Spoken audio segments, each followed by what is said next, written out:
games off with my team. Oh, so cold, I swear my flow froze. All I need some G. Listen, work a certain system as we travel the distance. Take me to another town, show them how we get down. So many taking credit for something they didn't earn. Jordan and Cedric gonna be the ones that make them learn. And those are real names. Look, money is a major issue. So just know when I mention paper, I ain't talking about tissue. What's up, everybody? Can't hear nothing, so hopefully you guys rock with us. We got Statik right here, side by side here with myself, Gemini, tonight for a special episode of The Bus Stop. As you see, we kicking it here in person. We thought we'd come and just kind of talk about this Pacers game. We see New York's up right now, holding it down. Talk about, OKC dominating. Did not expect that to go down like that. And you just kind of talk about this postseason in general. Jalen Brunson just went down, so hopefully it's nothing too crazy. So yeah, Statik, we hadn't done a live episode, but it'll be fun. We'll bring it to you guys and rock with us. So you know how we do. We'll get a promo in really quick, and then we'll get right into it. And it's kind of weird because I cannot hear anything without the headphones. So we'll be back after the promo, and then hopefully you guys will rock with us, and we'll get into talking this NBA postseason and the Nuggets announcing that they're pretty much not going to do anything with the team. So you're watching The Bus Stop here on Shady Sports Network. I'm Gemini, that's Statik, and we're coming live for reals tonight. So we'll go ahead and get this promo and get into it.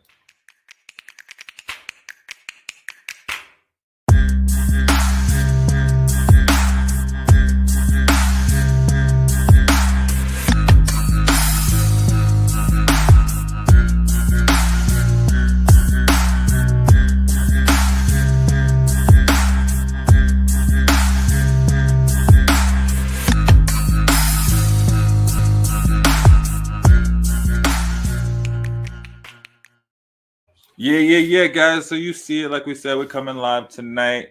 Very special episode. Got us both here together, same place. I was like, yo, Statik, can I come over, man, hang out, watch the game with you? Talk about this. Because the Pacers, they're already coming back. So I know it just started. New York went up by 5 real quick. And what do you think? Who do you got winning this game, man? I think it's gonna be Pacers. I think the Knicks are gonna run this one for the first 3 quarters. I really feel like they're gonna lead it all the way up into that 4th quarter, and then the Pacers are gonna have that classic comeback and shoot it out. And they're gonna take this game. I feel like it's gonna be a 4-1 series, just like in the Western Conference Finals, where we end up going 4-1 in both series, which is gonna be ironic and weird. But I think it's going to be an Indiana Pacers win tonight with Indiana versus OKC in those finals. It's going to be an interesting finals matchup, I feel like. I don't see, even if Knicks end up taking this game, I don't see the Knicks going all the way to the comeback with this one. I feel like regardless of how many games it takes, Pacers are going to end up taking this series, and it's going to end up Pacers and OKC. With that being said, who do you think in that – figuratively assuming that Pacers are going to go to the finals, who do you think is going to take those finals? Dang, man. Yeah, I don't know. Like I said in the comments, this might, is America ready for this? And Oklahoma City, Indiana finals, sounds not too appealing. Yeah, no, it's definitely an odd place to be in, honestly, because, none of those places are – it's kind of how Denver was looked at, honestly, where Denver wasn't a marketable environment for a finals matchup or anything like that. So I think it's going to build something into one of these cities. Whoever ends up taking it, it'll be a new chapter in that city's dynamics when they come into championship seasons and whatnot, especially if it ends up being Indiana taking it all. Mm-hmm. It's been a rare place to see a championship is in Indiana. So that's who I'm rooting for if it ends up going that way. If New York happens to come back on this and, New York hasn't seen a championship in a long time. So, I firmly believe that OKC is the team to be in the West. I don't know if they have it in them to take it with how young they are and inexperienced they are in these kind of atmospheres. But, I mean, the same can be said about Indy and New York, too. So it's a nice, refreshing finals overall, honestly, in my opinion. Yeah, but I feel like I feel like Indy's kind of taking their lumps though these past couple years, these past 2 years. Like last year they got bumped out by Cleveland. The year before that, they went and picked up Siakam and all those guys, and changed it and brought Halliburton in some help. So I feel like they've been slowly building up for this. And now we're seeing the fruits of the labor. Everybody's kind of counted them out, I feel like. But yeah, OKC is just it's gonna be good to see which one comes out on top because I feel like the Pacers are just straight offense. Yeah. You see them just run and gun, man. Run and gun. Look at them go. Run and gun. And then OKC is defense just gonna shrink it down and suffocate them. And yeah, and that's something we were talking about before we went live and everything was, OKC they are built a different way, definitely, with the likes of Holmgren, how young he is, how strong he is in his youth, and how he has really became that adaptable person to put up points as opposed to, just providing defense. And so I think that really holds OKC together. I feel like I'm not going to be surprised if they take it all. Do I want them to take it all? Deep down, no, because they kicked out our Nuggets. But I think it's definitely built in them to take the finals overall. But I would like to see Indiana in that matchup take that series overall and win themselves a championship. But I won't be surprised if OKC ends up taking it all. Yeah. No, that's kind of the same way. I think that's kind of how I am too. I feel like most Nuggets fans are like, yeah, I want to see the Pacers take it, just because. But I don't know, man. OKC just feel like they got more star. It seems like the Pacers don't have as much star power, no names. Right. You just think of Halliburton. You don't think of any of these other guys around. At least I don't know.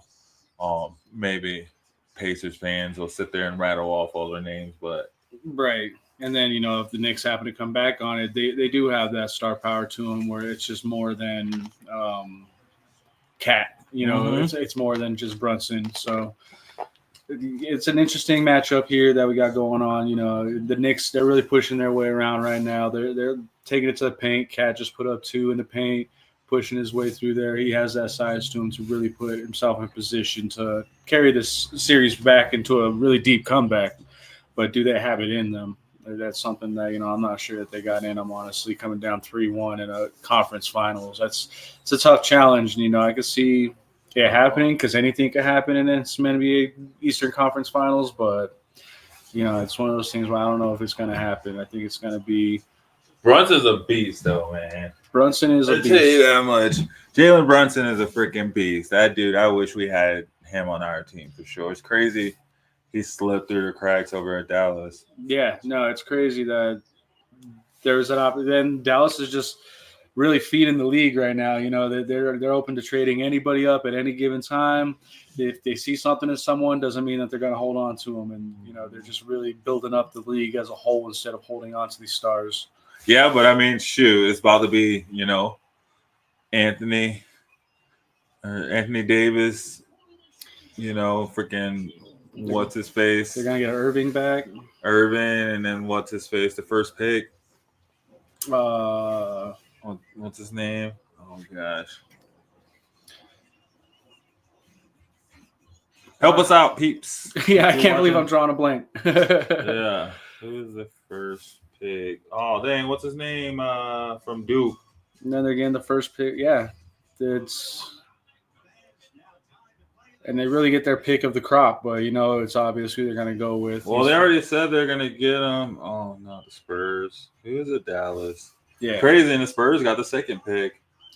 Yeah, after picking up Wemby, given that Wemby comes back healthy and strong, to have another solid pick for them to line up with, it's going to be crazy, really. The Spurs are kind of right in line with Dallas, where they provided the league with a lot of star power without holding on to them with, having Kawhi. Oh, yeah. They could have held on to Kawhi if they wanted to and, going through that dynasty of Tim Duncan and Ginobili and all that and holding on to those guys and then letting Kawhi go. And they won a championship with them. Yeah. So it was like, at least they accomplished what they set out to do. And he carried that weight all the way to Toronto and kept going with it. And owned it in Toronto and got them their championship there, which was crazy to see. Crazy to see. This will be our 7th straight NBA season of a new champion. I know. Maybe we won't see dynasties for a while because even with, OKC, I mean, they're going to have to pay SGA's MVP. They're going to have to pay J-Dub. And when they get him like 4 or 5 years ago, his contract's coming up. Yeah.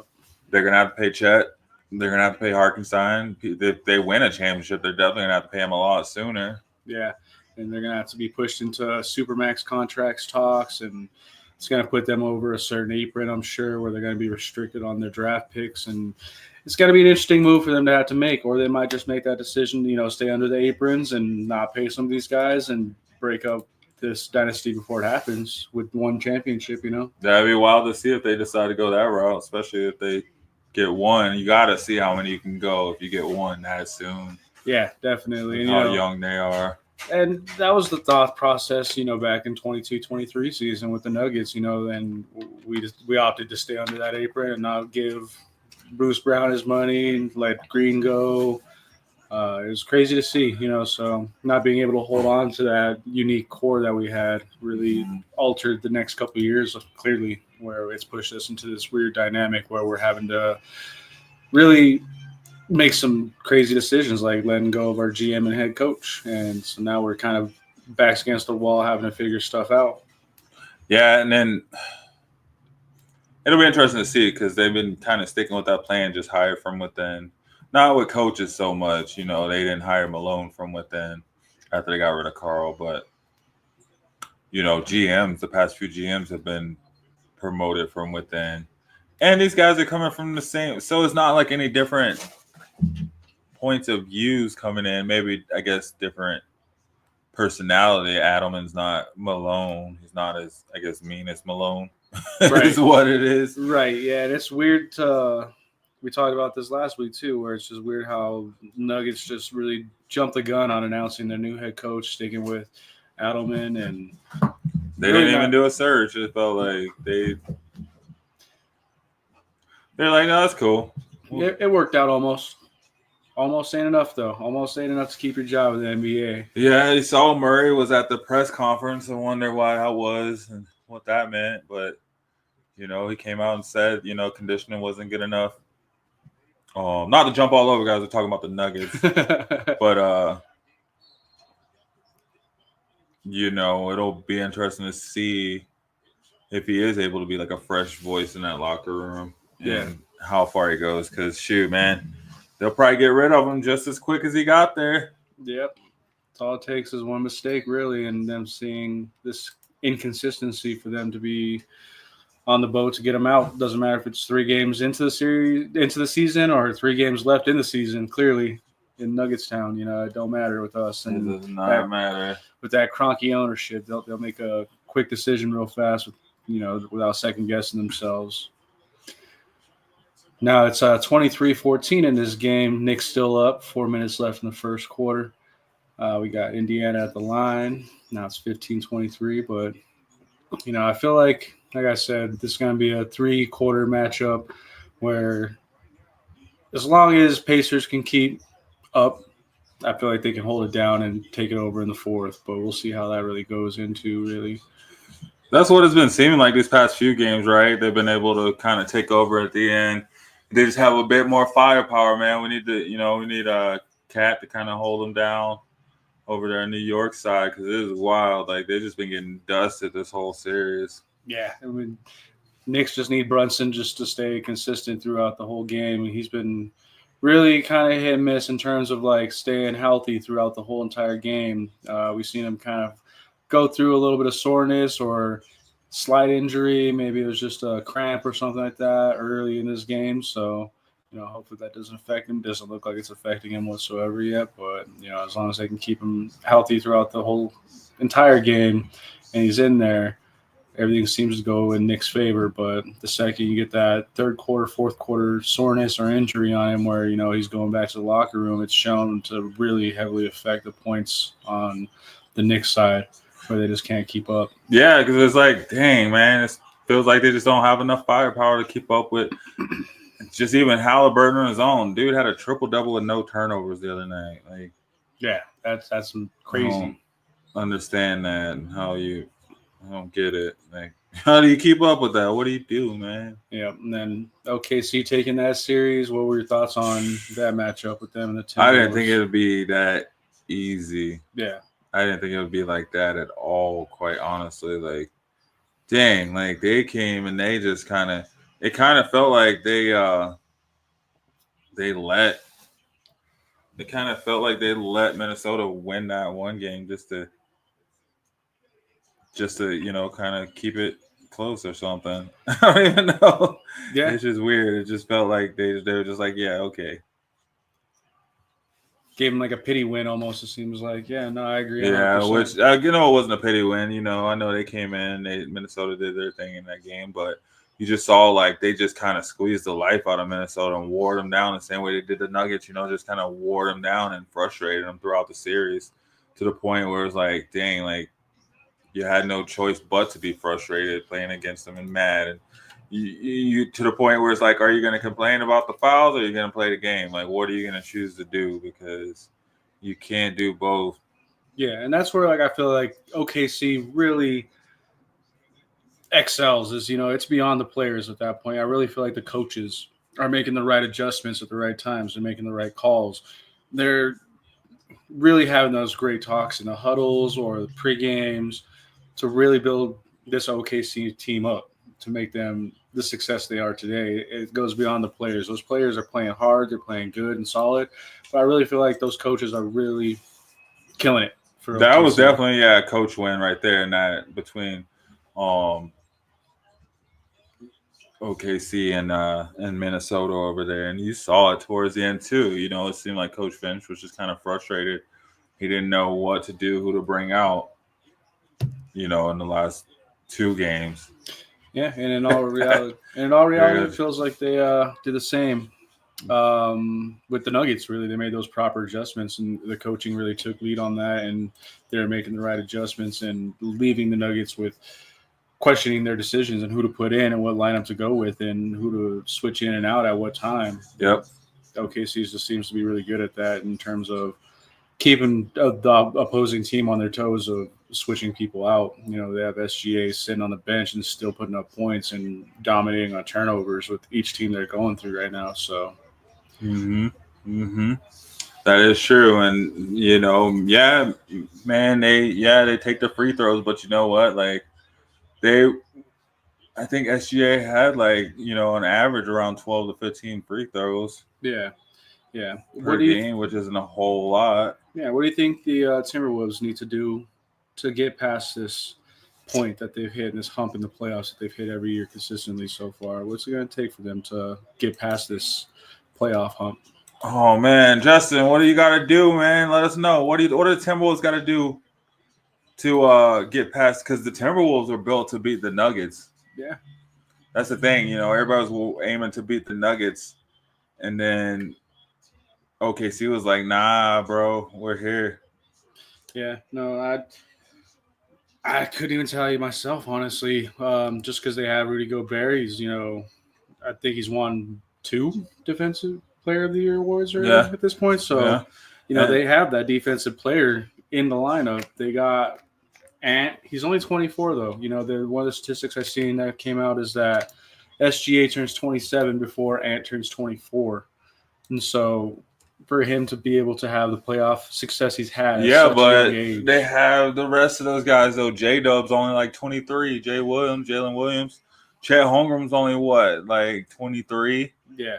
Chet Holmgren is... This is, his 3rd year, right? Because he had the 1 year off? Yeah. Yeah, so it's one of those crazy things where they got youth over there, but in terms of the face of the franchise, Ant is that man in Minnesota, and so they really just need to figure out what that missing piece is. Some Kevin Durant, KD. Yeah. I could see KD, man. I like that. Yeah, no, he really could put them over the top, having that championship level experience. He could be that dude that really puts them over the top and really sees it all the way through and gives them that mentality of, this is somewhere I've been before. This is how we're going to get through this, and really giving them pep talks that they need that maybe they're missing. or is it a coaching change in Minnesota? And give him that shooting too. I mean, Julius Randle is amazing, but there's a reason that he was lost in the sauce and ended up in New York. Yeah, and kind of let go by the Lakers. I don't know. It's a tough one. It's a tough one for sure. Just because he did have that one game where he just was playing absolute garbage basketball, and they benched him eventually. So, I mean, do you really want to deal with that type of inconsistency? Like, brings it back to the conversation with the Nuggets with MPJ, where it's just like, how long do you really want to test this experiment? Yeah, the same thing. It's Nuggets and MPJ and Murray. Like, how long you want to keep saying, "Oh, well, they're gonna get better"? Murray's 28 years old, man. They've been in the league for 10 years now, almost.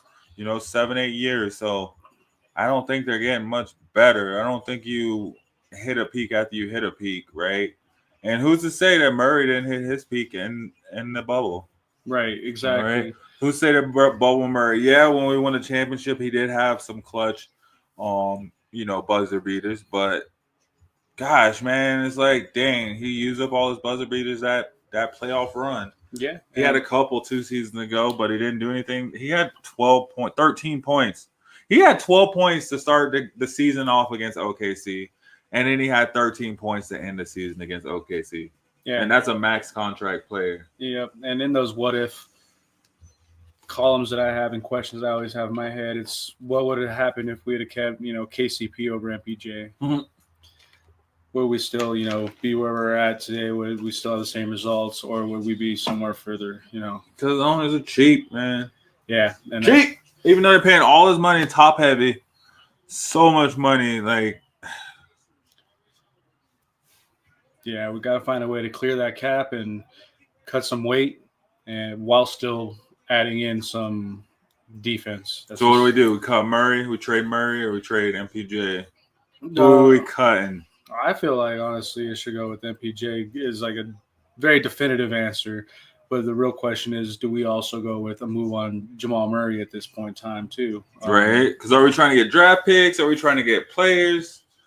This is the thing, man. Like, do we want established players? Yeah. Do we go for Kevin Durant, Yeah, I'd take a shooter on the outside for sure. And somehow keep Westbrook and have I don't know if that would be how that locker room would go, because they've always had their beef, but would they reconcile that beef to join get Westbrook out of here? That's the first thing I did when I did the dynasty. Yeah. Just another question. Which team was a cellar dweller? The cellar dwellers? Who? The Spurs, right? The Spurs have the biggest improvement. The Spurs, I guess you can't say the Mavericks were a cellar dweller just because they somehow got that pick. But like, I think you see the Spurs improve. I think we may see an improved Minnesota if they try to keep Giannis. They make a push to keep Giannis. Yeah. Ooh, I saw something that said it showed like Giannis and Wemby. Yeah, and then that same conversation of who should go, it goes to the Sixers too, going to that Eastern Conference. What do they do with Embiid, Embiid needs to retire, man. Yeah, I agree 100%. I feel like Joel has had his prime. He's given it his all. He's tried. It's another Greg Odom. Yep. Yeah, it's like, yeah, man, you did it. You got your MVP, and guys are not going to win a championship. I wouldn't mind having Paul George over here. That would be dope. That'd be a cool shooter. Just always hurt too, though. Yeah. Do we give up Jamal Murray and MPJ for pulling over Paul George and seeing how? I mean, we already pulled Russell Westbrook out of the Clippers. They let Paul George go over to Sixers. Is that something that we could swing that'll really improve our height, shooting, and just overall dynamic of our team? Yeah, it wouldn't help with money, but no, we could definitely switch out one of those guys. Switch out MPJ for Paul George. Yeah, we'd lose defense, but I mean, I'd take it.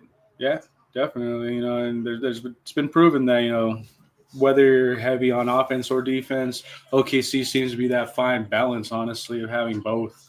But it's been proven to have success with teams with being heavy offense or heavy defense, and giving up one or the other and still winning a championship. Mm-hmm. Yeah, I mean, look at these two teams. Like we said, I mean, granted, OKC is heavy on offense as well as on defense. Make no doubt about it. Like they're very balanced. Yeah.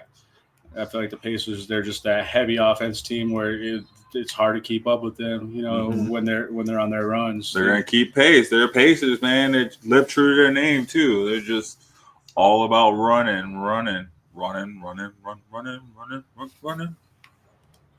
Speaking of running, man, Statik played that MGK album and I was running away from it. Let me tell you all about it. Yep. Going into the music side of things, MGK's new single he released titled Cliché. Trash.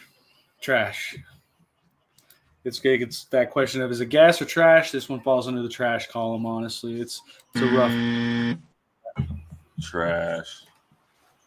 For sure. I'm not feeling it at all. Yeah, it really falls into that fine line of how many genres are going to break into before, you get the success that you're looking for, just because it's not happening. I mean, if he'd have stayed with hip-hop, he'd have been good. He was respected in the hip-hop game. He could have, still came back out of that Eminem. Bro, he looked like NSYNC, or what'd you say, O-Town? 98 Degrees. It was the Nick Lachey. No, not the business. Yeah, no, it's just, it comes off real corny, tacky. It gives off those like rom-com music vibes where you see that one rom-com movie with your girlfriend on Netflix and that song pops up and your girlfriend likes it and you're just like, damn it, I gotta hear this all over again. Oh man, it remind me of that movie A Walk to Remember. yeah gives off some real weird vibes. Honestly, it's not something I ever thought I'd expect to see out of MGK. Listening to him from when he first came out and all that, and he was very Cleveland bred and he had that Cleveland hip hop vibe to him. It's an interesting thing to see in music where these guys can really just cross genres, and some do it successfully. I give it to people like Post Malone, even Beyonce in that matter, where they've crossed into a different genre way outside their realm and had success. I don't see that with what MGK is doing though. No, well, he in it though. He out there dancing and stuff and all kind of types of craziness. Yep, definitely. It is wild. Definitely. And then we did touch on the G-Eazy album a little bit before we went live. Helium. Yeah, didn't hit the way I thought it was going to. Didn't have that Bay Area vibe to it as much as I wanted to hear. I really wish a lot of these artists would just go back to their roots, and go back to what we're familiar with, and just give us some of that classic vibe feeling that we're so accustomed to and all that, instead of branching out. When we were listening to the Exhibit album that just came out. Oh yeah, that went hard though. It goes hard, and he took it back to the classic vibes where it's just like, this is what I want. Mm-hmm. No, I was rocking with that Exhibit album for sure, especially that one track he did with Dre. Was that Kingmaker? That wasn't Kingmaker. No, it was Leave Me Alone. Leave Me Alone. Leave Me Alone. That was a good little mix. No, all these old heads, man, coming back out. I'm here for it. Right. Like, yeah, go ahead and get that one last tour, one last album out. Exactly. And yeah, we spoke about that with even the Snoop Dogg that one song he just recently put out. Mm-hmm. It really goes hard. It goes back to those classic vibes that I miss in hearing the music. Honestly, with the music that's coming out today, there's certain songs that are dope and they come off pretty good in their own genres and in their own rights, but there's some that there's more tacky than there is those classics. Yeah, they ain't got them bars, man. They ain't got them bars. I don't know. It's just like, dang, your cat crying. He's gonna show the zest. Dang. Knicks up by 8, 40-32 right now. 6 minutes to go in the second quarter. And the soundboards that you have with the certain sound effects on here, the one thing we need to add is cats. Oh my god. Oh yeah, I know. I was thinking I need to have some more sound effects. I want to update these. We need Add some more in there. We need the Karl Anthony Towns, oh my God, in there. Oh, oh my God. If you guys are listening in and watching in right now, whether it's sports or music, what are you watching right now? Sports-wise, what are you listening to music right now? What's your favorite? What have you heard that it's just not hitting right now? Where are you listening? Where are you listening in from? Right.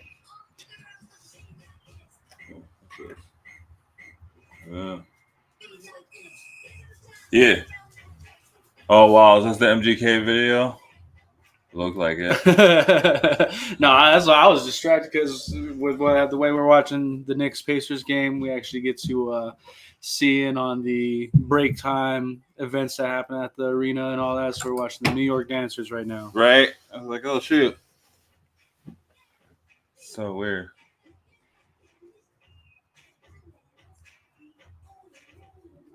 Feel like we at the game. Right, exactly. It's a good feature to have when you're watching a game, is being able to see what the fans see that are actually attending the game. If you've never attended a game and all that, man, commercials are the best. When you're watching the game from home, commercials are the worst. Yeah. Because you're just watching, all the commercials. But then when you're at the game, you get all the entertainment. Exactly. Which, that's one thing that I find unique with Nuggets games and all that, and why I love my Nuggets is we have some really good break time commercial entertainment that happens at Ball Arena. Even when it comes down to the halftime show. All right, when it comes to halftime and all that, they pull out the DJs. They'll put on all kinds of crazy performers and all that. A lot of the teams, they stick to that traditional, just shoot some shirts into the crowd. That's crazy. New York still got fans showing up. They was all hyped at first. Yeah, that was down. You seen who that was, right? That was Michael Strahan. Some football connection. Yes, sir. Football's life. Yep, can't wait for that season to start up. We got 4 months right now before preseason. Broncos doing phase 1 OTAs this week. Yep. One of the big talks actually with that I seen was Cleveland Browns OTA with Shedeur Sanders. Apparently he really showed up and showed out with that one, and people really like what they saw from Shedeur Sanders. Nice. Yeah, I heard he had 4 touchdowns, no interceptions the first day or something like that. Yep, definitely. Shoot, today they're saying Evan Ingram and Bo Nix hooked up big, like a big 35-yard pass. Nice. Yeah, no, that's going to be a good connection. If they can really build a good, strong relationship before the season starts, I can see that going a long way, because it seemed like it was just Cortland Sutton heavy with the connections with Bo Nix, and then you'd see him connect randomly to Mims here and there, and then him just going way too hard trying to connect to who was their third wideout that they have that he had back in Oregon. Troy Franklin. Yeah, Troy Franklin. Yep. Yeah, Troy Franklin, man, he got this season, half the season to prove it. Pat Bryant already coming for that spot, already probably surpassed him on the depth chart, and yeah, and I feel like they really try to force that connection many times, and it was a lot of times when you look at those plays where he was trying to connect with Troy Franklin, it looked like it was an overthrown ball. But I think it was like you thought the connection should have been there, though. They played, 3 years together, 2 years together? Yeah, and where many people could see and say that it was overthrown ball, I say it was just underran running. It was an underran route. And they just – Troy Franklin wasn't where Bo Nix wanted him to be. Mm-hmm. He came in last season in training camp, not – looking the best. I think it was the biggest story out of training camp was about how bad he looked, Yeah. Just not sure, we'll see. He have to show that he really wants to be here.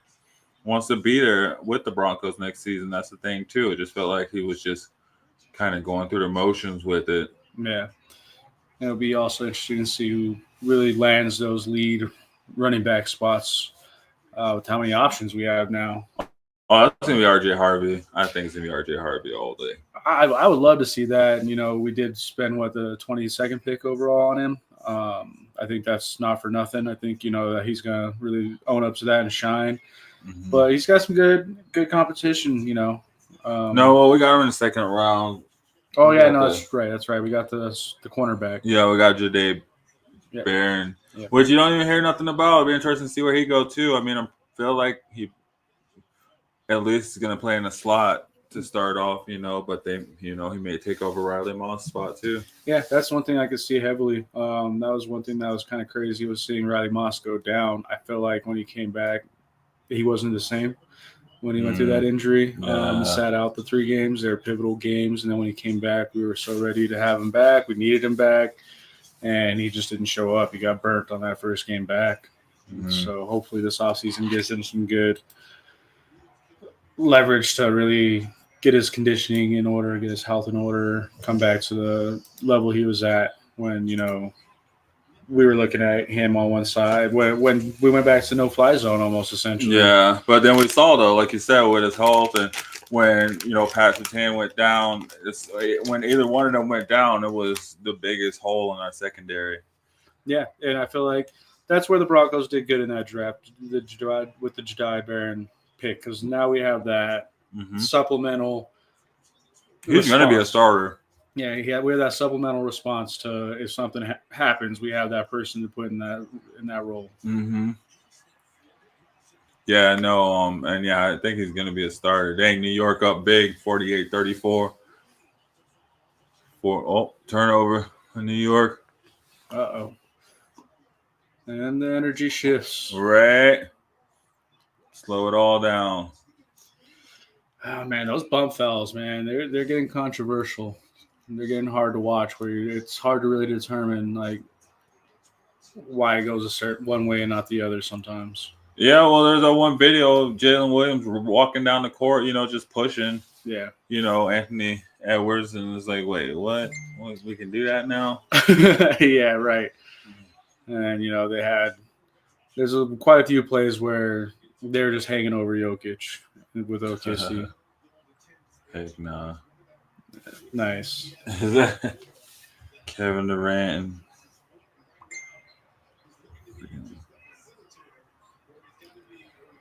So ridiculous. This is what they want. Oh, I can't even see it. Pray for the best. Some KD, and that'd be a good connection. Honestly. I can see that going a long ways, but no defense, right? Ant-Man be kind of mad. Right. Offensive foul. And that's going to be, I think, the name of the game, really, honestly, moving forward with a lot of these NBA teams as they've gotten so offensive heavy that now they have to reevaluate their whole roster into implementing some defense because they understand they're getting burned on both sides when they're going up against teams like OKC that have that just beautiful mix and melodic mix of offense and defense. Mm-hmm. All right, let's take a break really quick. Guys, we're going to take a 30-second promo. Hit that like button, all you guys out there watching. Don't forget to share, subscribe, keep following Shady Sports. This is The Bus Stop on Shady Sports Network. I'm Gemini, that's Statik, and we are talking some playoffs. We're talking Broncos, talking some hip-hop. Come talk with us. We're talking it all. So keep rocking with us. Hit that like button, hit that share button, and we'll be right back, guys. My name is Anton Popoff, and this is my 6th year of college football. Training during the hottest times of the day is a recipe for muscle cramps, which is why electrolytes are so important. Hydration is crucial for my performance. Dragon Salt eliminates muscle cramps and boosts your overall energy level. Whether it's a weight room or field session, I fuel up with Dragon Salt beforehand. It's been a game changer for me, and it'll be a game changer for you.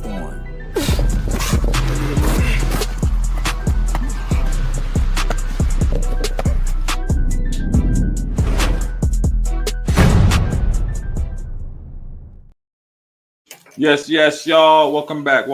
Another episode of The Bus Stop. I'm Gemini, that's Statik. And yeah, we're talking about, these NBA teams being, a bit offensive heavy and everybody adjusting, I guess, to keep up with Steph Curry, right? Over the past few years.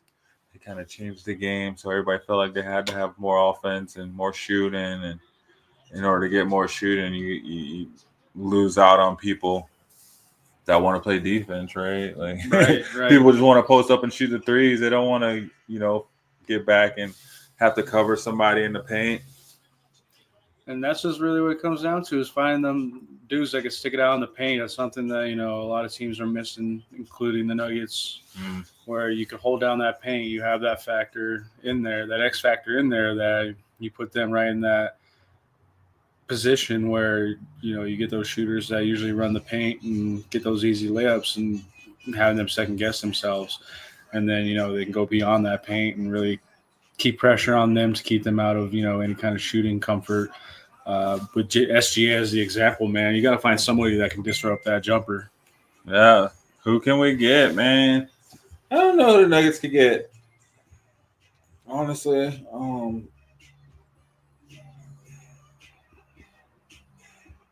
like a Jalen Brunson. Or not Jalen Brunson, Brown. Jalen Brown from the Celtics. And we talked about that, I think, a week or two ago and all that. I think that would be the prime That'd probably be the candidate. best. Well, actually, Scotty Barnes probably good out of Toronto. Yeah. Because he'd pretty much, give us the same as Murray plus good defense. Yeah, and we have good selling points and all that. All we're missing is you. All we're missing is you to make it back to that level. Do you want a ring or not? They got to sell something, man, if they want. Joker ain't going to wait for them to rebuild forever. I know that much. Right. He wants to be a Nugget as long as we can, keep it entertaining for him. He went through that build with us. He went through those rough points with us where things weren't the greatest, they weren't the best. What we really need is another Manimal. Nah, we need another Birdman. True, that too, man. We've had some great defensive players with the Nuggets before, where it really shined and it held us over and it got us going. And just like all the other teams, we went with that offense heavy, and it worked for us for 1 year. But losing a couple of those key pieces really put us in a position where we're out of our comfort zone now. Now we're back to the wall and we're playing from behind again. We're not one of those teams that people are fearing anymore. No. And I think they still are. We got Joker. As long as we got Joker, people fear us. And what up? What was that? Little Kenny? I don't know how you say your name. Libby LaKinney. Libby LaKinney. Libby LaKinney. Out on Instagram. Shout out. Hey, yeah, no, but oh man, I don't. I think people are still afraid of the Nuggets. As long as we got a Joker, we still got a chance. And you got Christian Brown holding it down and Aaron Gordon. We still have some fear from our offense, but yeah, not through a series. I don't think anybody really fears us in a full series like that anymore. And I think we carried that reputation throughout this year. I think, OKC taking it to us, that really kind of put it in perspective for us. Hopefully humbled us a little bit, but not too much so where people just write us off as just a pastime championship team. And I don't think that's the case at all, because, when you look at this last series with the Timberwolves, they got demolished. 4-1 series. As to where the Nuggets pressed that series and made it an entertaining series to watch. It went back and forth. You really didn't know who was going to take that Game 7 until about the third quarter. And that was fresh to see. It gave me that comfort in knowing that, the Nuggets are still a team to be reckoned with. We're still a force. Yeah. Oh, yeah. But are we, though? Because that took a lot of effort. I feel like there was a lot of effort that was put into it, and there was a lot of moving pieces around that won't be moved around like that to get that done. So, I don't know. Like, I think they're gonna start the season off with the same team, but then they said if it doesn't look good, they're gonna make some moves. So it will be. I think defense will be kind of the direction they will kind of go in, but they're definitely going to probably be looking for some 3-and-D guys, some shooters that can do, shoot and get back on defense as well. Yeah, and in my opinion, people might not like to see it right off the bat, but I say we go MPJ hard in the beginning of the season, really put him out there to showcase what he can do, what his skill level is, in the beginning of the regular season so that we can have that market value back for trade deadline. Really hold on to him and let him shine as much as he could possibly shine, give him as many playing minutes as possible. With 2 arms. And then, yeah, exactly, with 2 arms. And then shop Right. him, give everybody that hope that we're going to keep him, that do like him. And then in that last second when, he's holding it down and he's averaging, hopefully upwards of 18 to 26 points a game, something like that within, 38 minutes of game time, shop him around.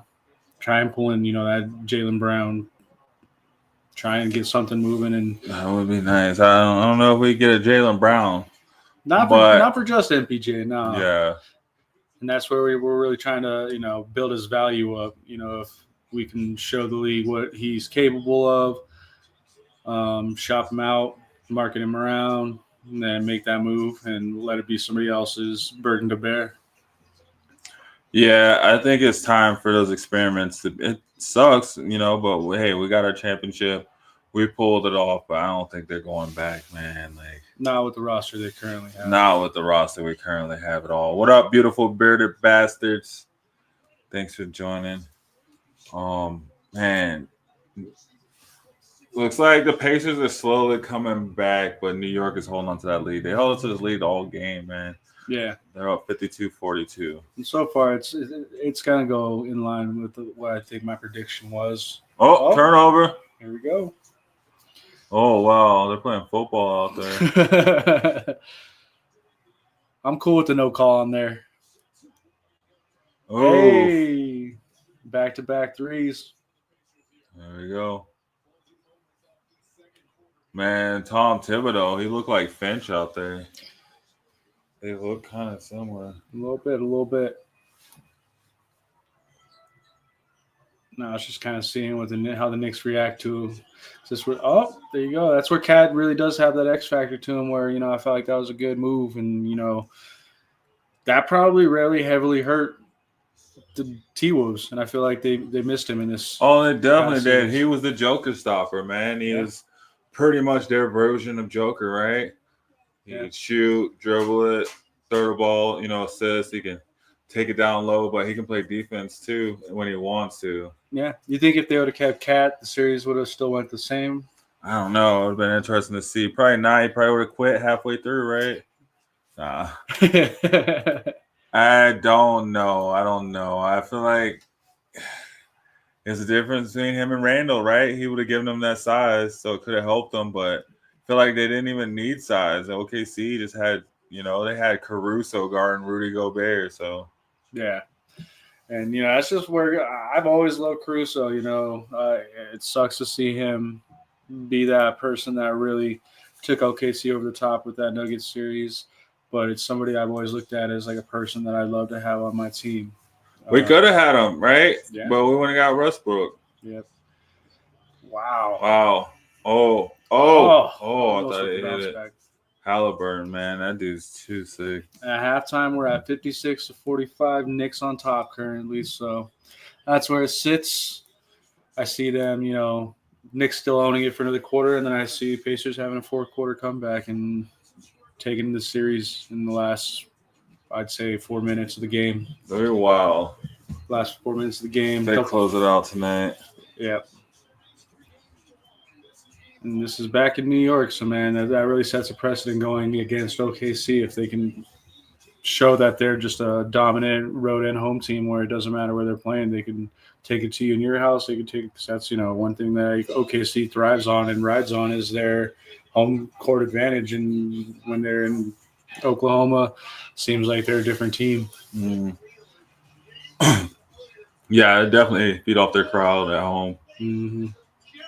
There you go, talking about them. And yeah, man, they're just, you forget about all the players. Yeah.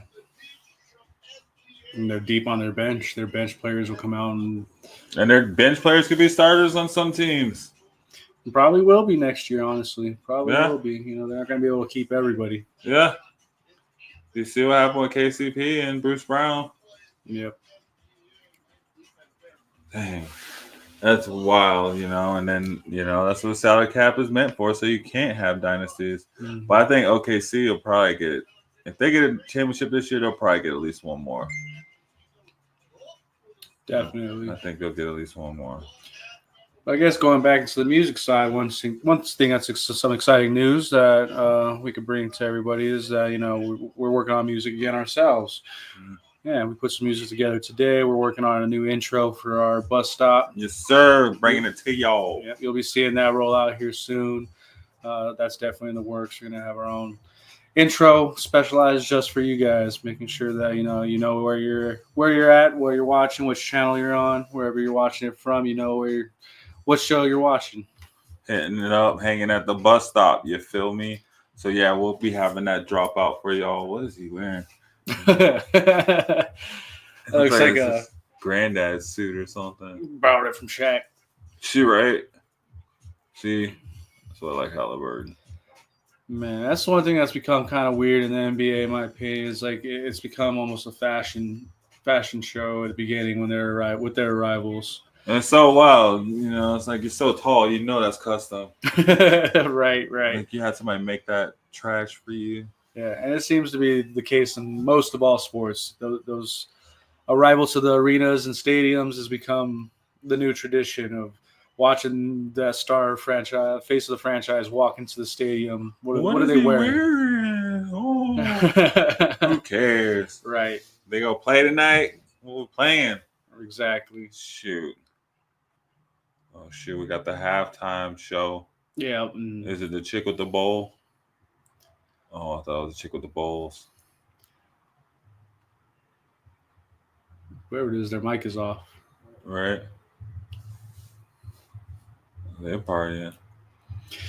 That's one game I would love to see is a New York Knicks game at this moment, seeing that halftime show. They're bringing out somebody good with it being New York. Yeah.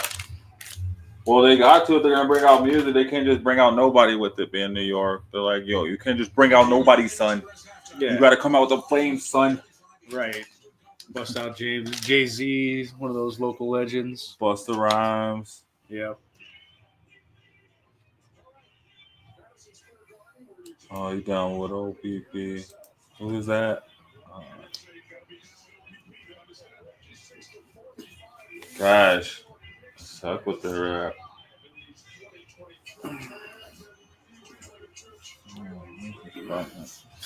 And then, who else what's the new music that we're looking at? Oh, yeah, we had, let me get that list. So, yeah, you're saying XXX and Juice WRLD got some unreleased drops coming tomorrow. Yes, sir. It's going to be titled as Whoa. It's an unreleased album from XXXTentacion and Juice WRLD. And then we also got a new Clip song coming out tomorrow. Yeah. You know that, boy. Yep. Some grinding. Wow. Some legends right there, man. I wonder if Pharrell produced it. That's the hope and the goals. We'll see it all come out tomorrow. This is a new Music Friday. Us being on a Thursday right now, this is all songs that we're talking about for you to look out for tomorrow when they release. So definitely sleep on it, wake up, check these songs out. Mm-hmm.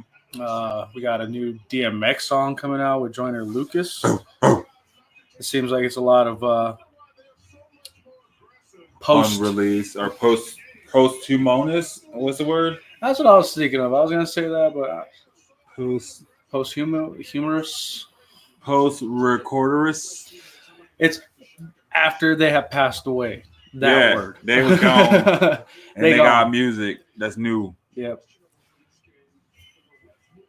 Seems like a lot of that's coming out tomorrow. So we got DMX, who's no longer with us, and we got XXX and Juice WRLD no longer with us.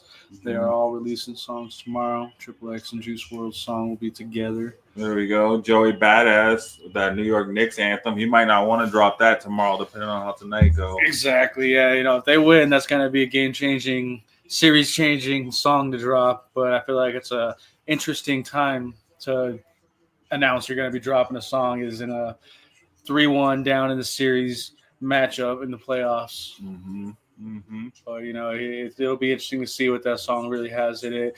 Could just really be a New York anthem, per se. Just the right timing. He's trying to build off of that with the Knicks being in the position they're at in the Especially, playoffs. with them being in the playoffs the last time since what? Like, I don't even know the last time they were in the playoffs. Patrick Ewing? Yeah, probably. And then looking at the list as well, there's a new Alchemist song coming out tomorrow as well. A New Dimension is going to be the title for that one. Yeah, I think he got a new album. I think I was looking at. I think he got a new album dropping. Yeah. And because we like to show love to all genres and respect all music, we can talk about a couple other genres as well. We got Solange coming out with a new song, Say Something. If you don't know who that is, that's going to be Miss Beyonce's sister. Oh, yeah. And then we also got the Miley Cyrus album dropping. I know me and you are just dying to hear that. Yeah, one. it's going to be that fire. Hot fire. Like Dylon. Those are my top 5 favorite rappers of all time, if you didn't know. Big Moochie Grape. Eat or get 8. 2. I haven't even heard eat or get 8. 1. Yep, now Little Tekka. Owa Owa. Lil Tecca. I haven't heard a whole lot of the Lil Tekka, honestly. You know, I've heard of the name a few times throughout the industry and never really been somebody I looked out for and checked out their stuff, though, to be honest. Yeah, I've never heard of Lil Tecca. I've heard of Gold Link. Yep, Gold Link's going to drop an album tomorrow. I think it's Enoch is going to be the name of that album. Okay. We'll see how that one goes. Gold Link seems like, you know, it's been a while since you've heard anything from him, but, you know, he's with the songs has put out, they've been hits, man. They've been hits, so never anything on a huge scale where you're going to hear it on the radio or anything like that, but that's something that, you know, you see that one person play and you're like, that song is dope. What song is, who is that? Yeah, that's true. And then we got Meek Mill and G Herbo dropping a new song. I rock some G Herbo every once in a while. I think, you know, we'll see how that goes. Survivor's Guilt. I feel like Meek Mill is becoming more and more controversial as this Diddy trial goes on. Mm-hmm. You better get it out while he can. Exactly. You got to. Because when it comes out, man, there's not much left to do. Right? You don't know how much time you got till it come out. So, Meek, get your music out, bruh. Right. Nah. And then talking about last week's New Music Friday with the songs that we listened to and all that, we talked about a couple already. Mm-hmm. But we also had Logic came out with the new song. We watched the music video for that. I was surprised with how fast he came out with the music video for that. It was pretty Logic-like. Yeah, it's very I'm bored at home in retirement vibe. Where he's just really like, you know what, I'm going to put a song together because I can, and I why not? Yeah, pretty much. But if you watch that video, you can pretty much see him just in his backyard, in his living room, in his studio. Just going around. Yeah, it seems like he's having a good time and enjoying his retirement while still, you know, putting out a couple things here and there just to keep himself, I wouldn't say relevant, but, you know, keep himself out there and heard of and something to be talked about. Mm-hmm. The G-Eazy album talked on that a little bit. It wasn't anything that caught me off guard, and I was like, whoa, you know, it seemed like it was very just generic and easy. Yeah, it was one of those very put together albums that, you know, something to put out there to keep yourself relevant. That's where I would use that terminology of being trying to stay relevant. YG with his new song Hollywood. That's pretty good. Yeah, it's pretty good. One thing that I took notice of on that one was, you know, it seems like a lot of these major West Coast artists are trying to put on these smaller West Coast artists and Bay Area artists and whatnot, by the likes of Kendrick Lamar with AZ Chike and was Lefty Gunplay. And then with this new song with YG, he has a couple of guys from the West Coast that have heavy gang relations. For as much as I know, I can't remember their name off the top of my head, but but they probably definitely they all, you know, was tatted up, repping some gang. Yeah. Especially if YG putting them on, right? I feel like, you know, what I mean, they didn't just meet in grade school. Yeah, it was that gang kind of anthem. Seems like they're going back to it. It was Hey. Shoreline Mafia. That's who it was. Shoreline Mafia, name like that, you better be in the gang, right? Right. You better not. You know, you can't have that name not be in the gang. Right. And then there's the person that we accidentally came across earlier today, GASHI. GASHI, yeah. Somebody that's new to both of us, but I really like what I heard, honestly. He's came from, I think he was born in Yemen, is what we said? Something like that? Somewhere over in the Middle East region. And then he came over and was raised most of his life in Brooklyn, New York. And so listening to what he had, I really liked it. And it had a G-Eazy feature on it. And it was disappointing that, you know, G-Eazy was a feature on that. And that wasn't – it sounded something like you didn't hear at all in G-Eazy's album. Yeah, it was banging. It was a really good track. Yeah. It sounded kind of like a couple other songs.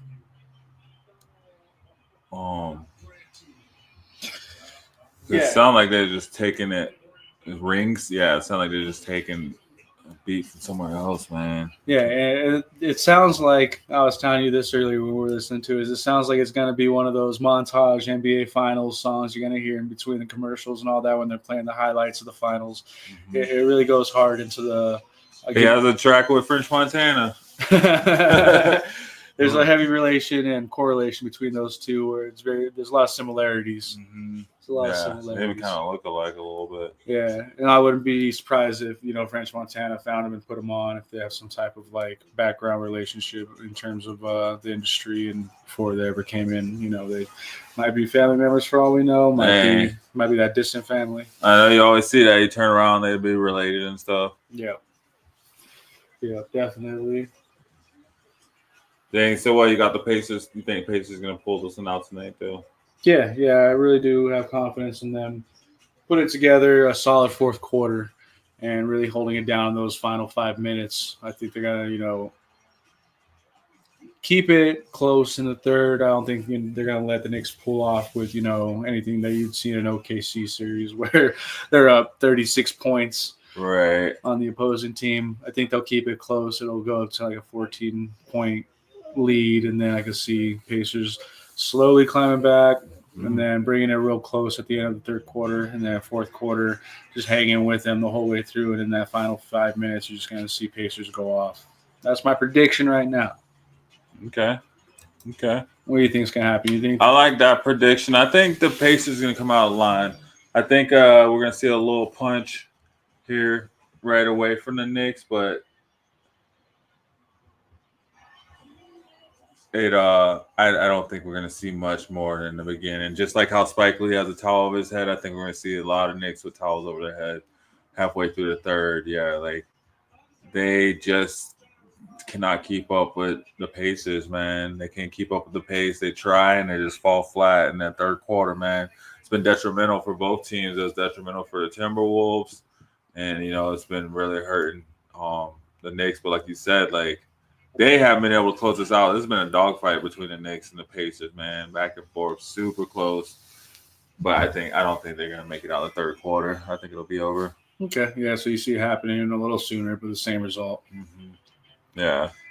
Yeah, definitely. And, you know, it's something to build off of. You know, Cat came into this team without a full season behind him in this team, you know. So I can see them building off of this momentum that they got built, and I can see the Knicks being something to fear next year. And potentially even taking it all next year, depending on what moves they make, who they keep.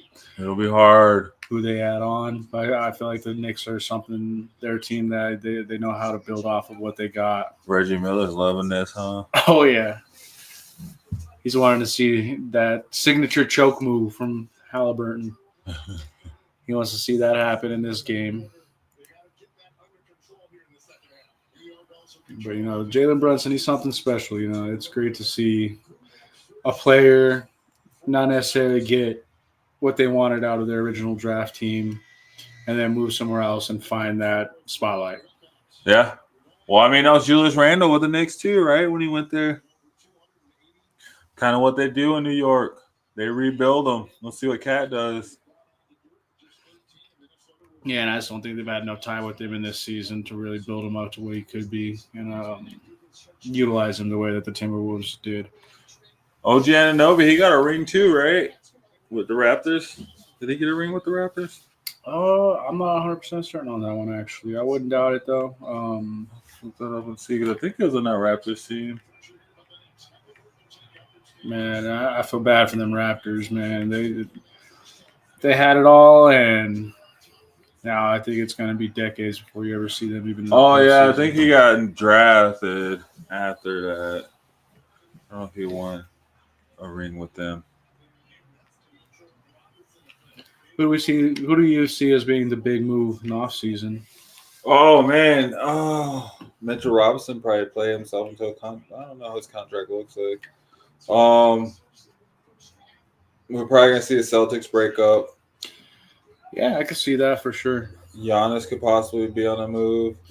Man, I would love to see Giannis in a Nuggets jersey. Man, it'll be interesting to see because we could get Luka next season.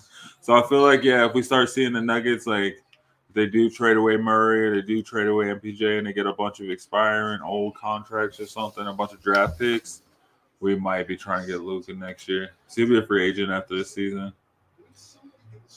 Yeah, no. So we could go for that. There's potential to make big moves. It's just a matter of this ownership group pulling their heads out of their butts and spending money. Spending some money. Is it worth it to try and hold on to these draft picks that we're eventually going to get next decade? Or is it easier just to give it up and go all out and try and keep what we have built already going? In my opinion, I say we build off what we have right now. Give up what we need to secure our position in the league. Well, yeah, because we're going to owe so much money next season anyway. Yep. Especially, like, man, they got to extend Brown. They got to pay Porter. They got to pay Murray. All those extensions kick in. I say we try and trade those off and get rid of those and really just invest deep. Grow around Swatson and Schroeder. Right. I don't know. I like Christian Brown a lot. I like Christian Brown a lot too. You don't know how much of a shooter he is. Oof. This is going in line. This is going in line with your prediction, man. Here it with comes. That three. That comeback. It's been splash season with the Pacers from that 3-point arc. So crazy. Brunson looks so small. He like 6'1", 6'2". Maybe like 6'3". Yeah, that's the craziest thing with the NBA in terms of like size, where you're like looking at those small players and then they actually give out the stats and say, oh, he's got 2 inches on me. All right. Yeah.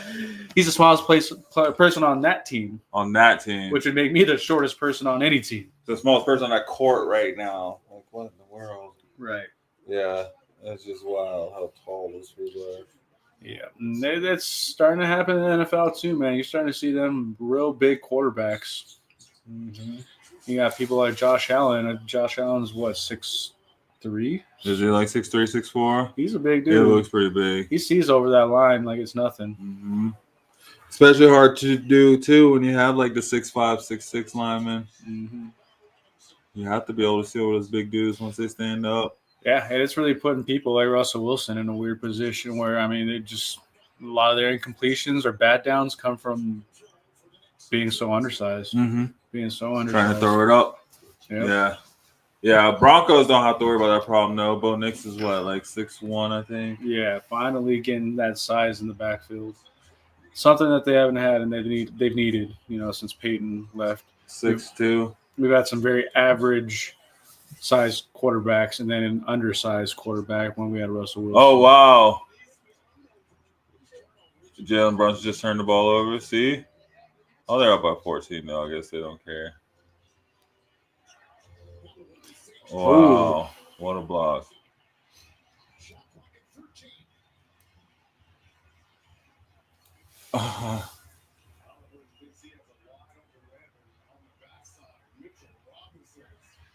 Mitchell Robinson with the big block. Mitchell Robinson's been a key defensive piece for New York this whole series. And that's really what is giving New York their size of having Robinson out there with Cat, man. And it's been hard. They've been having to split them too. They've been playing Robinson a lot of minutes that Cat would normally play. Yeah, and now they have them both on the court, and it's just like, what do you do against two bigs like that when one can shoot, one can block? Yeah, and that's what I've been wanting to see out of the Nuggets, man. That's what I've been wanting to see out of the Nuggets. You got that shooting center in Jokic, and then I really wanted to see them put DeAndre Jordan out there just to have that defense out there and have that big man out there that's just heavy defense. Right, just bench Porter and move Aaron Gordon down. Yep.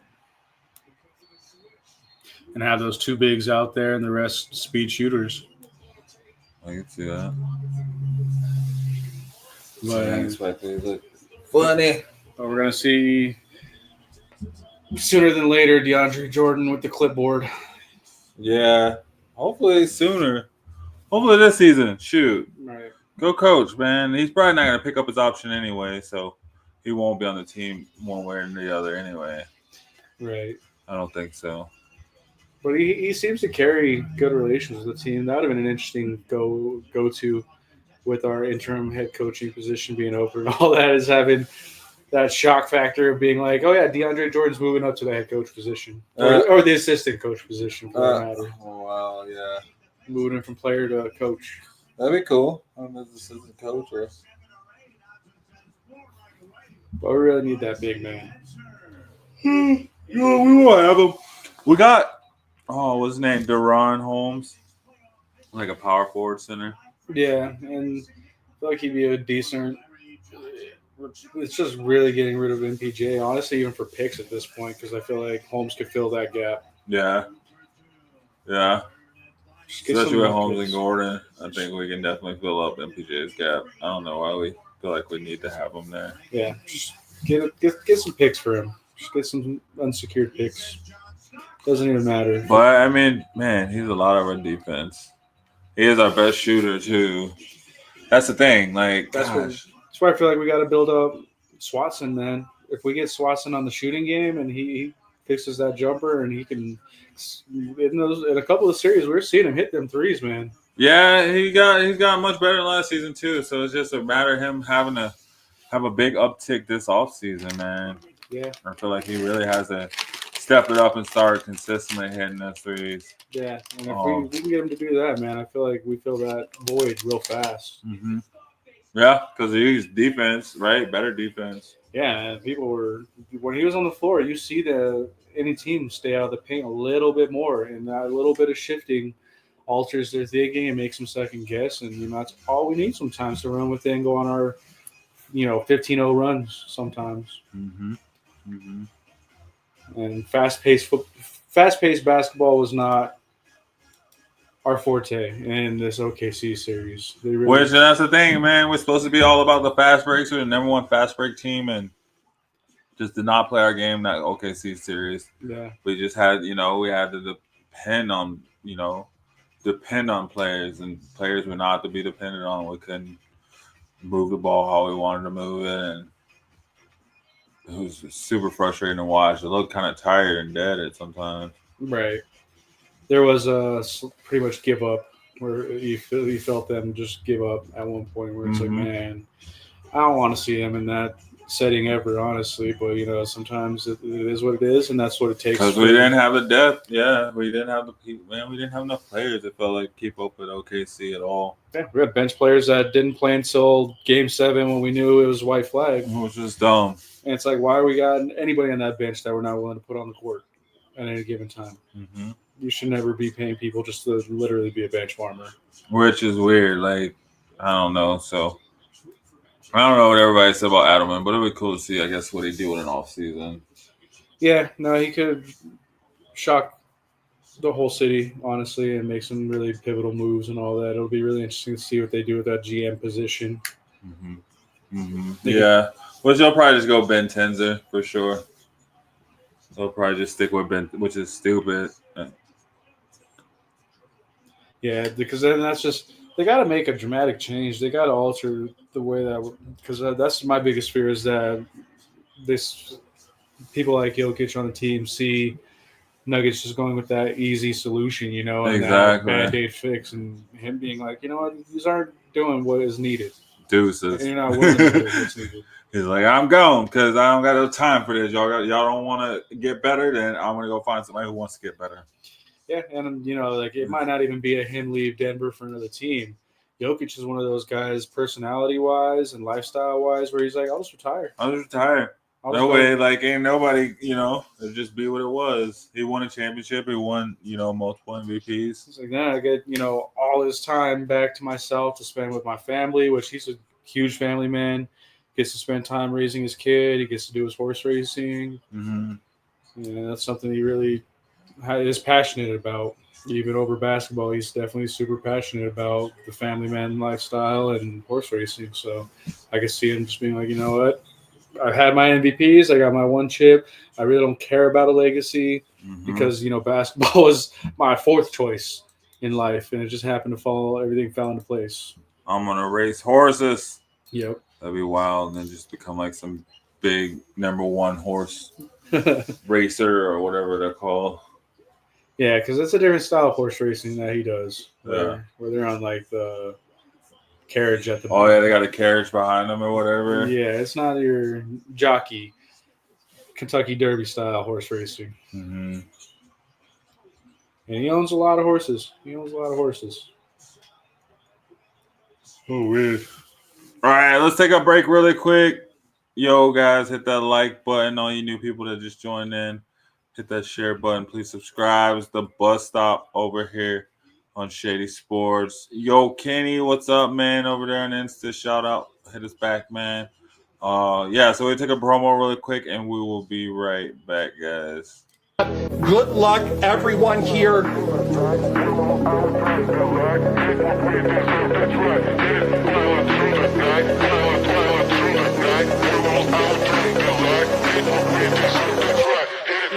Oh my Lord, who is this? Joe Burrow! Joe Burrow! AFC North smoked it right here, baby. Fanatics, authenticated Joe Burrow on the speed, incredible hit, going to Alpha Wolf. Congratulations, Alpha. How are you? Bring them things, I call the plug, bring them things. That's money. That's cash up.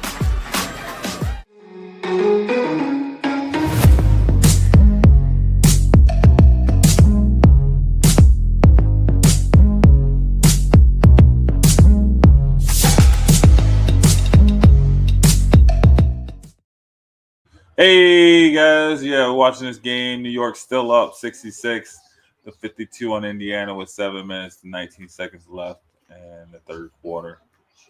Jalen Brunson just dribbling through the entire team. He just spun around, traveled like 14 times, and shot up an ugly shot to get fouled. That was the classic SGA. The classic SGA move. Just spin 14 times. And that's just become his playing style has become very controversial where it goes one way or the other. There's half the people that hate it and they're sick of seeing it. Free throw merchant. Yeah, they feel like it's ruining the league completely. And then there's the other half of the opinion where people are like, you know what? Why wouldn't you? It's like Floyd Mayweather, man. Like, if someone knows the game, that's where that IQ comes into play. Unfortunately, players do get fouled on every play. We really want to call it. Yeah, and Jokic, I wouldn't say is in any way a free throw merchant or a flopper, but he knows how to draw them fouls. Time. He plays with that IQ too. Mm-hmm. To say that Jokic plays completely clean, fair basketball would be a little crazy. Just because you see him take those half court shots just to get into the shooting position to draw that foul, and then go to the ref and be like, "I was in shooting motion. What are you talking about?" And they're like, You were on your own free throw line, man. What are you talking about? Kobe Bean Bryant used to do that. He was known for getting those N1s, man. Yeah. It's just, you know the game, you know the rules, that's just it. You take advantage of it. Exactly. You got to play with that IQ. They got to make their adjustments to make sure it's fun basketball to watch because ratings are everything, and that's something that NBA has been missing for quite some time now. Cat's showing up big. Yeah. Oh, Yeah.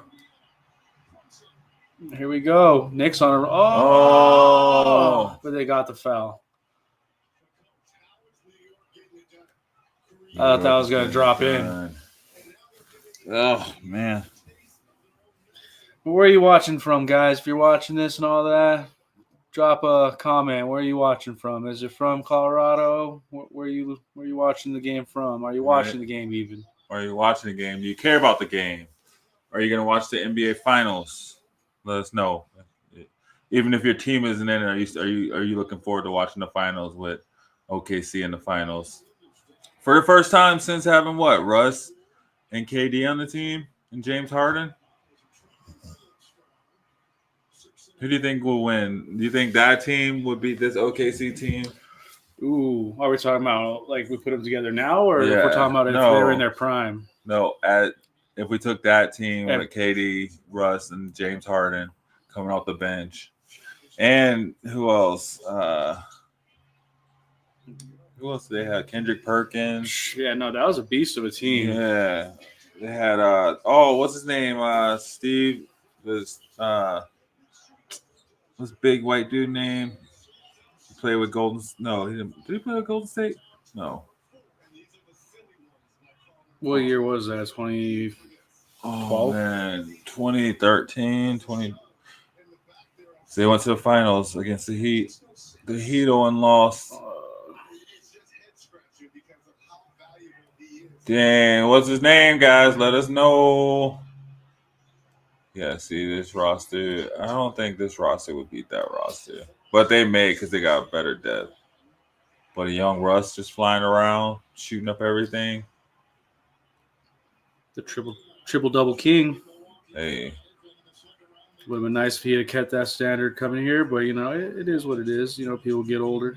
He is what, 38? Serge Ibaka. They had Ibaka. Dang, no, this ain't that team, but that team was stacked too. That was the year after. I think it was 2010 or 2011. Why they keep showing this? The current team? OKC team. Right.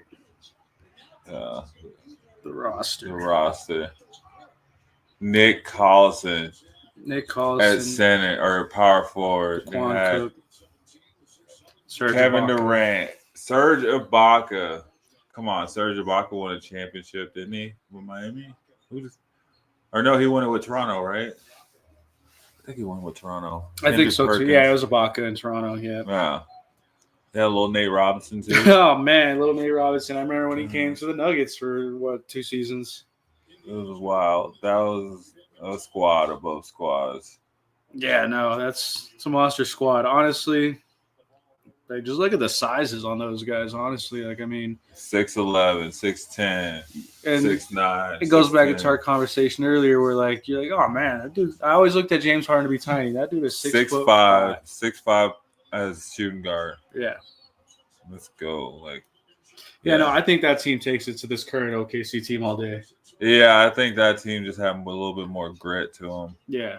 Especially having Kendrick Perkins. Ain't nobody. I don't think Hartenstein can move Kendrick Perkins. Right. I don't think a bulldozer can move Perkins in his prime.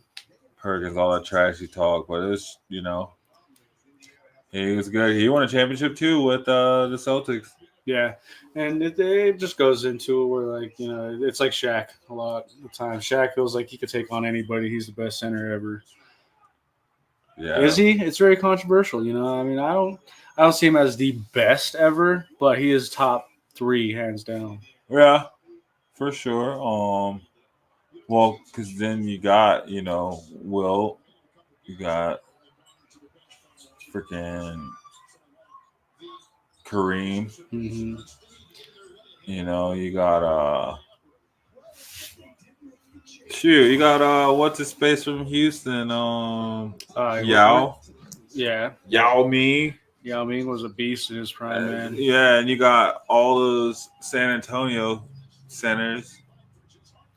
That was one of the funnier stories. That was one of the funniest stories I ever heard was when Shaq was talking about Yao Ming and all that. And he's like, I played him a bunch of different times and this and that. and never knew that he spoke English. Oh yeah. He's like, and then out of nowhere, I just had a conversation with him where he responded to me because I was trash talking him, and he just caught me off guard. And Whoa. he's like, I didn't know you speak English, and he's just like, you never asked, brother. Never asked. That was a technical. Yeah, he like punched him in the side of the face. Dang, New York up big, 72-55. They might turn the series around to 3-2. We'll see. It'll be interesting to see, and then give OKC some time to rest. Yeah, that's the last thing they need, man. So what you don't want to do is let OKC catch their breath. That proved to backfire on the Nuggets this year. I feel like if Memphis would actually given them even a 6-game series, the results of going into the Nuggets series with OKC would have been different. I feel like the Nuggets maybe had a better chance of taking that game 7 overall. I feel like he still would have went 7 games, but I feel like the Nuggets would have had a better chance taking that game 7 series just because it doesn't matter how young you are, you're going to get tired after 7 games. Yeah, definitely.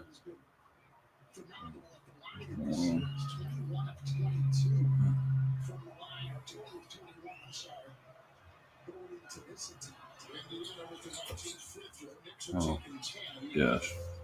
Yeah, sorry. Let's take a break really quick. Another promo. That's how we do, guys. Get those promos in. Hit that like button. You're watching the bus stop on Shady Sports. Dang.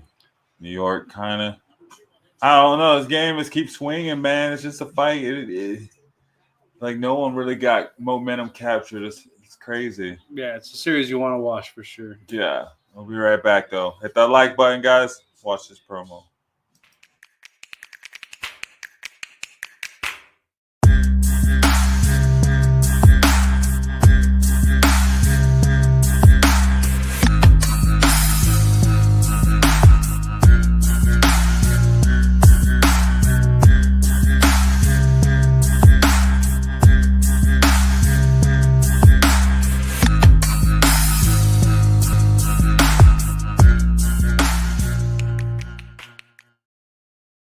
Dang.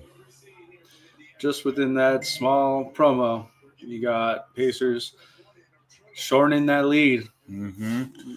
Shrinking it down, getting it closer to single digits. They're only down what, like 11?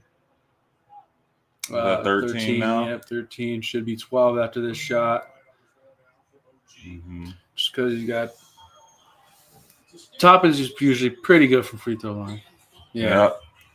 Down by 12, shrunk it down. They were down by I think 15. Yep. That kind of goes in line with the prediction for me. I said they'd, build a 14-point lead. Then Pacers would slowly crawl back here to pull it in pretty close to the end of this third. And then just run within the last 5 minutes of the fourth. We'll see. There we go. These Pacers, man. They just keep coming at you. Yeah, but it's just going back and forth right now. It's just an interesting thing to watch with this series, man. It don't seem like either side gets tired. Mm-hmm. No team really goes on those breakaways and those 12-0 runs. None of them are hitting those consecutive runs. No. I mean, yeah, New York built up that little lead, but the Pacers just still they chip away at it.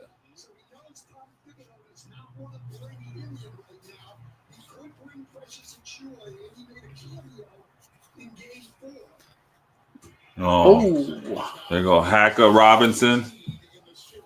Yep. Get that foul on them so they can get the ball back. Can't shoot free throws. I feel like Cat be pissed when they do that because he's like, oh, shit, they're about to bring me back in. Yeah.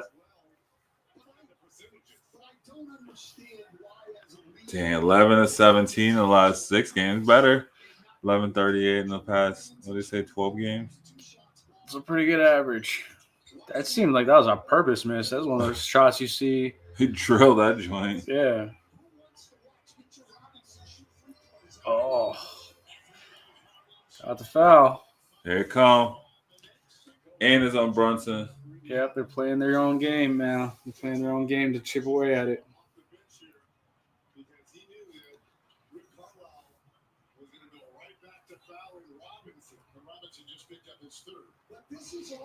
That's not bad. 3rd and 3.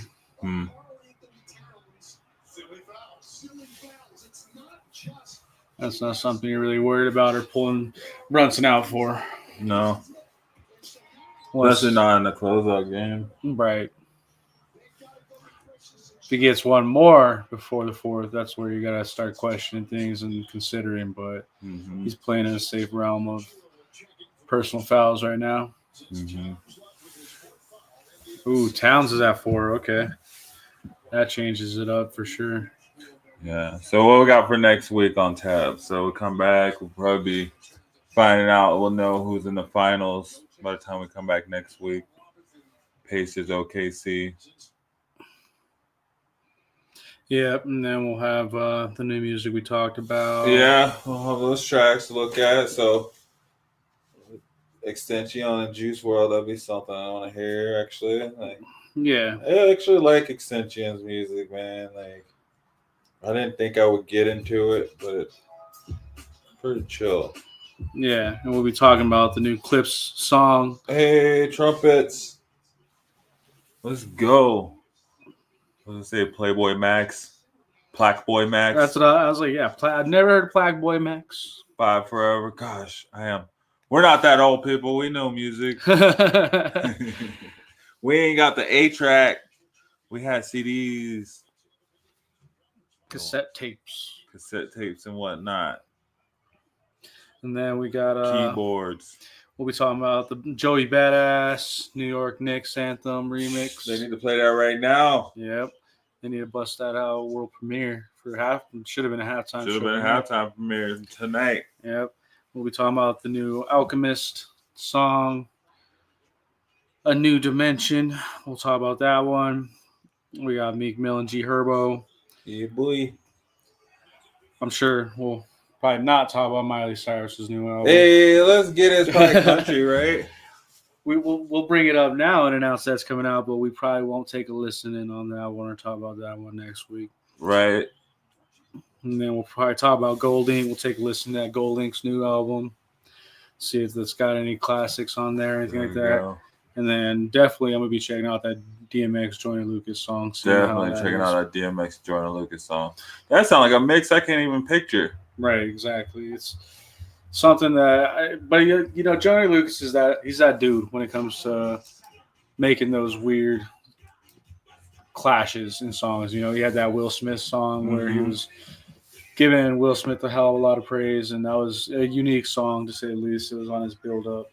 But Joyner Lucas isn't one to skip on, really. He puts out those bangers. Yeah, that's what we did too. Yep. That's pretty good too.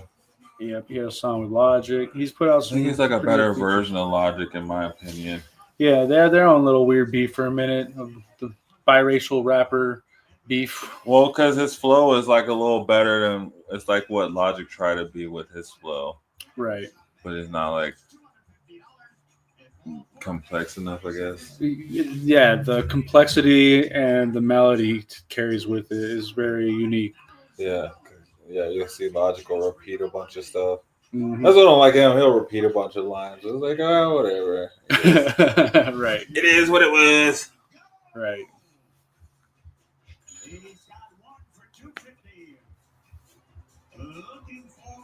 And so we'll touch base on all that.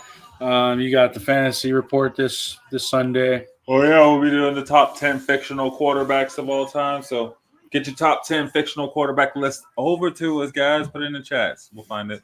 Yep, you'll see us both on there along with Mr. Justin. Mm-hmm.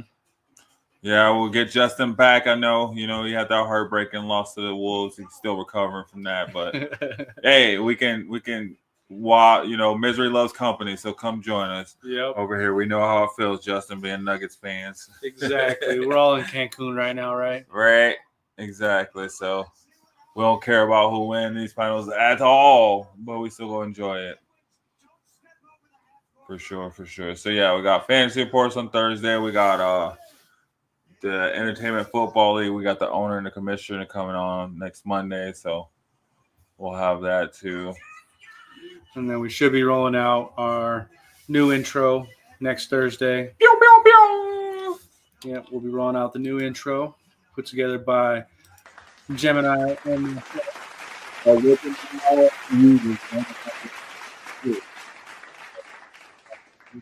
about infringements and at this bus stop. Nah, just come hang with us at the bus stop, right? We'll get some new music all day.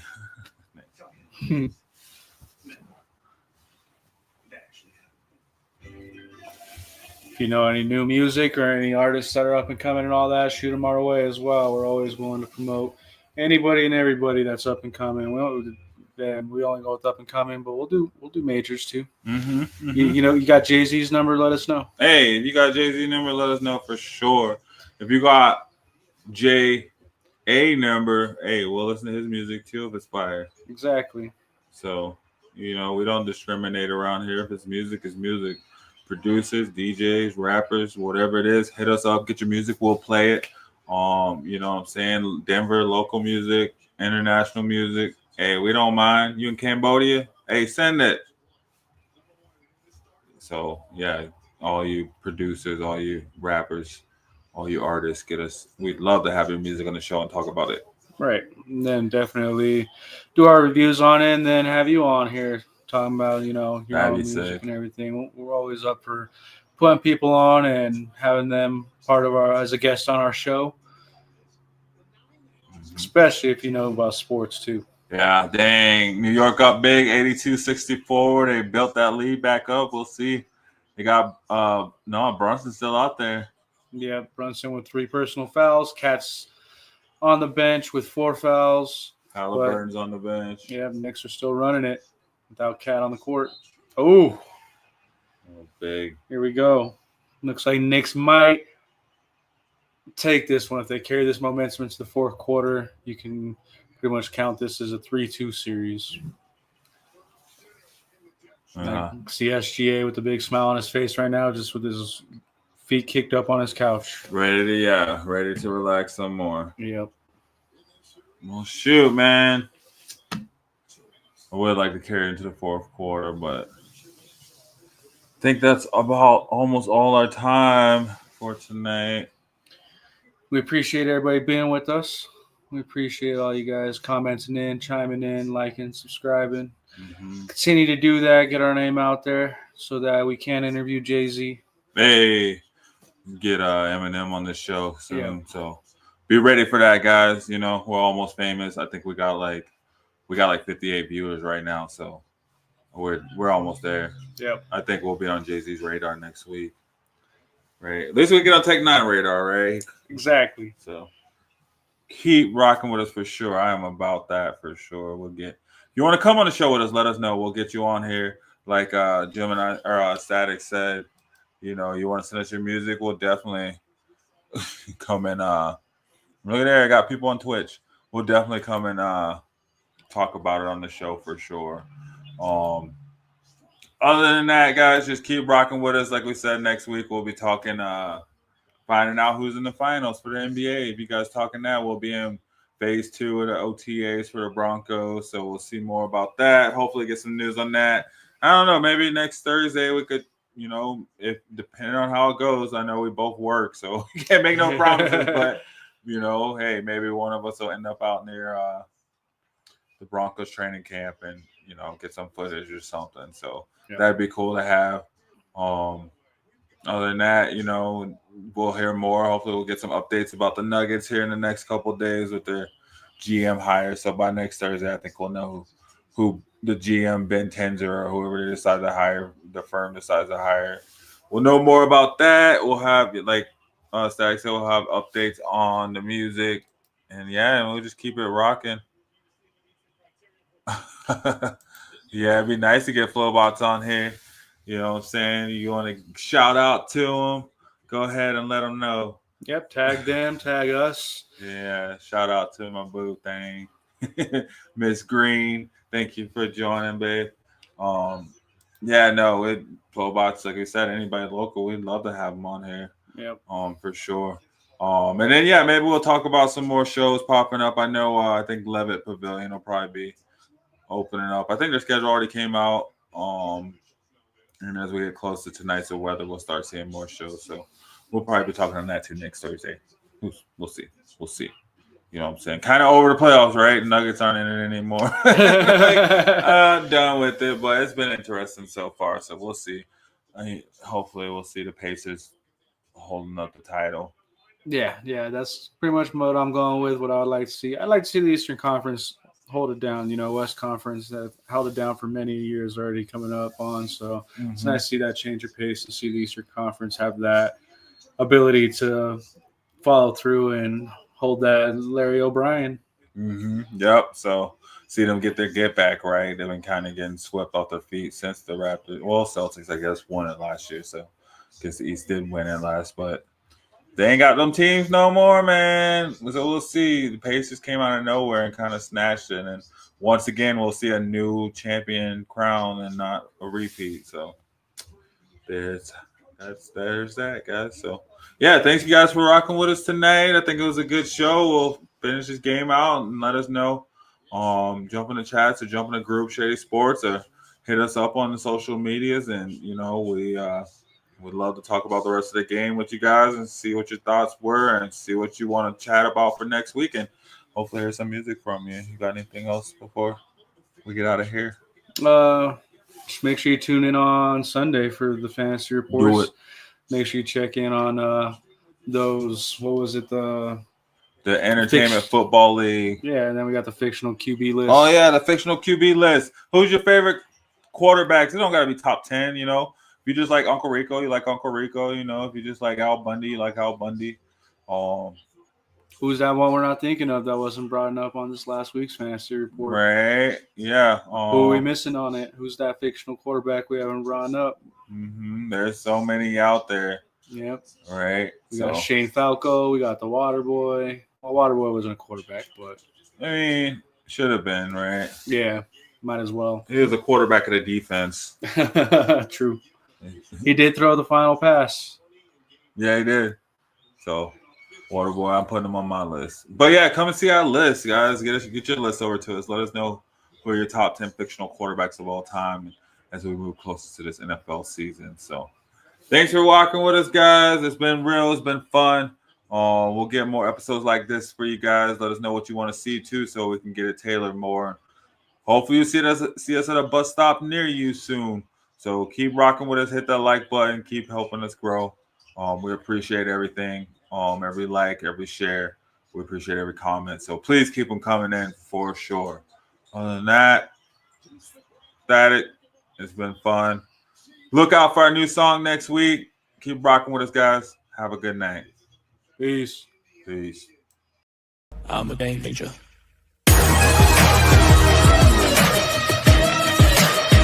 I'm a game changer. I'm a game changer. I'm a game changer. I'm a game changer.